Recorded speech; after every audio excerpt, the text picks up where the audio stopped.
Bonjour François. Bonjour Gilles. Alors nous sommes à nouveau sur le salon de l'agriculture, mais comme d'habitude, tu as rencontré beaucoup de monde. Et finalement, tu retiens quoi de tout ça? J'en retiens que effectivement j'ai rencontré beaucoup de politiques, mais on mesure aujourd'hui la dimension de l'égarement en fait de l'agriculture. Ça fait 20 ans que l'agriculture a été maltraitée par les différents gouvernements successifs, hein. On peut remonter à Nicolas Sarkozy avec le Grenelle de l'environnement, ensuite avec François Hollande et l'agroécologie, et puis les 2 mandats d'Emmanuel Macron. Tout ça nous a conduit 20 ans après dans le mur. Moi je considère qu'il y a un certain nombre de filières qui sont carrément dans le mur aujourd'hui, surtout les filières végétales, où on souffre de moyens de production, d'un manque de moyens de production, parce que les uns après les autres, eh bien, on les a soit supprimés, soit détruits. On s'est tiré des balles dans le pied.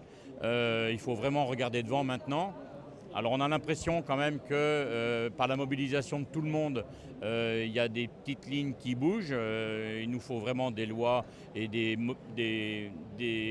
il faut vraiment des évolutions urgentes parce qu'il y a urgence, parce que je considère que ces filières-là aujourd'hui sont dans le mur. Donc il faut absolument maintenant avancer de façon urgente. La mobilisation de tout le monde fait qu'à un moment donné, on voit bien que récemment, il y a quelques petites évolutions, mais ça ne suffit pas, on est loin du compte. Qu'est-ce qu'il faudrait, selon toi? Il faudrait renverser la table? Alors effectivement, il faut renverser la table.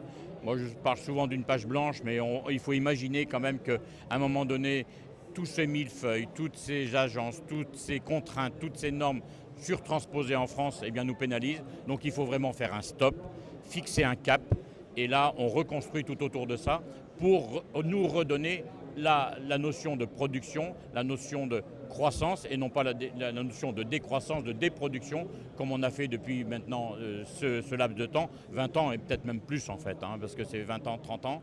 Et moi j'aime bien reprendre une citation de Francis Blanche, hein, qui dit qu'un monde en évolution doit être un monde qui pense au changement et non pas qui change les pansements, parce qu'en fait on a beaucoup trop changé les pansements. D'ailleurs c'est ce que j'ai glissé dans l'oreille à Emmanuel Macron samedi en disant ayez ça en tête. Il me dit oh elle est bien celle-là. Mais oui, sauf qu'il faut l'appliquer et être d'accord sur la ligne du changement. Très bien, écoute, ce sera le mot de la fin. Avec plaisir.